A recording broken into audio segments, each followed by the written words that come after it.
আমি একটা সিনেমা পুরোটা শেষ করেছি আসলে চুরি করে। বাবা আমাকে বলছিল তোর তো ইউনিভার্সিটি থেকে লেটার আসছে, তুই তো ফেল করছিস, যেখানে করবি মন দিয়ে করবি, ওখানে বেস্ট হইতে হবে। বাপ্পি তৈরি হয়ে গেলাম। হয় ব্যাপারটা আমার ডিকশনারিতেই নাই। তুমি যদি কাজ জানো, তোমাকে কেউ কোথাও কোনোদিন আটকাতে পারবে না। আমি কেন উঠাবো? এটা তো সাংবাদিকদের কাজ, সাংবাদিকরা উঠাতো। আমি কখনো এটাকে পাত্তা দিতাম না, আমার স্টেটমেন্ট দিতাম। এখন যদি এটাকে অন্য লাইনে ট্রান্সফার করে কেউ, আমার তো কিছু করার নাই। বনেদি পরিবারের আপনি একজন সদস্য, তো অভিনয় ব্যাপারটা বাসা থেকে কতটুকু সাপোর্ট করেছিল?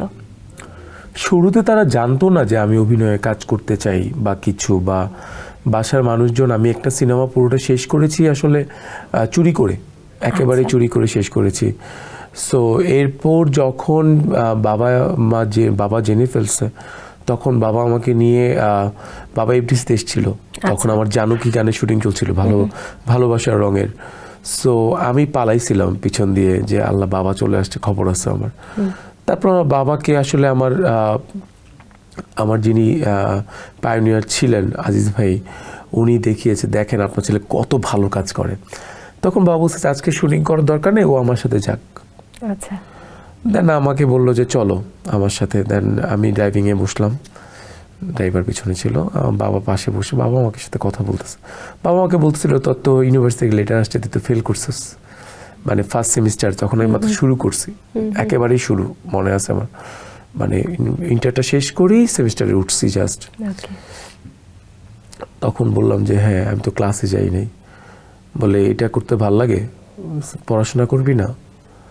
হ্যাঁ, এটা করতে ভালো লাগে। মানে আই এম এনজয়িং, মানে আমি অনেক এনজয় করছিলাম ব্যাপারটা। I was enjoying basically. Then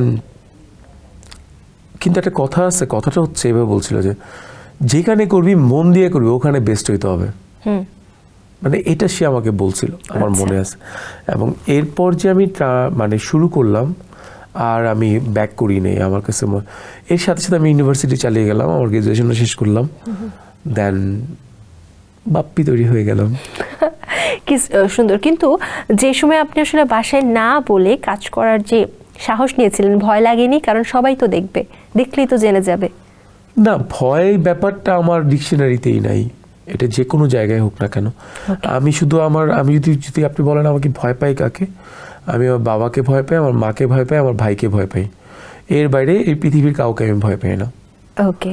so সেখানে সেটা জিনের গল্প শুনেই বুঝছিলাম, সেখানে আমার ভয় কাজ করে না কখনো। আমার কাছে মনে হয় এভরিথিং ইজ পসিবল। আর আমার বাবা বলতো কমিটমেন্ট অ্যান্ড ট্রাস্ট, এই দুইটা দিয়ে বিজনেস হয়। এবং তুমি যদি কাজ জানো, তোমাকে কেউ কোথাও কোনোদিন আটকাতে পারবে না। একদম ঠিক বলেছে।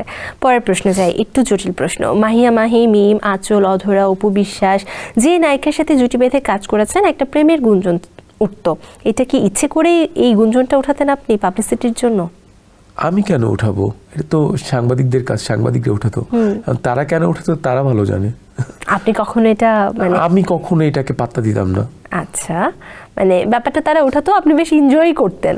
না, আমি এনজয় করতাম না। আমাকে যদি আক্স করতো, এমন তো কিছু জানি না। তারা নিজেরা ক্রিয়েট করতো, তারা নিজেরাই ভুলে যেত আস্তে আস্তে। মানে আপনি হচ্ছে একদম আচ্ছা যা হচ্ছে হচ্ছে। আমি তো আমার স্টেটমেন্ট দিতাম। এখন যদি এটাকে মানে অন্য লাইনে ট্রান্সফার করে কেউ, আমার তো কিছু করার নাই। ওকে। আমি কি এটাকে যে আটকে দেবো, এই তোরে ভেঙে ফেলবো আমি? এটা তো পসিবল না আমার হাতে। আচ্ছা, সত্যি সত্যি যদি কোনো সাংবাদিককে এভাবে মানে বলতে ইচ্ছে করতো কখনো, তখন কিভাবে বলতেন? বলছি অনেকগুলারে। এটা শুনি কিভাবে? অনেক সাংবাদিকদের বলছি। কিভাবে বলছি? একটা দেখান না অভিনয় করে। না, অভিনয় করে কিছু নাই, সময় সুযোগ সবকিছু মিলিয়ে অনেককেই এক দুইবার ধরা হয়েছে। আর বাকিগুলোকে ধরি না, কারণ আমি গায়ে এত মাথায় নিই না এইসব জিনিস। একটু দেখান না কিভাবে। আমি রিউমার কখনো মাথায় নিতাম না। মানে সাংবাদিককে কিভাবে ধরেছিলেন সেটা দেখতে চাই আমি। সাংবাদিক কিভাবে ধরছি এখন ওরে আইনা দেখাই তবে, নেক্সট শোতে নিয়ে আসবো, নেক্সটে যাই। আমরা অপেক্ষা করবো কিভাবে ধরেছিলেন বিষয়টা।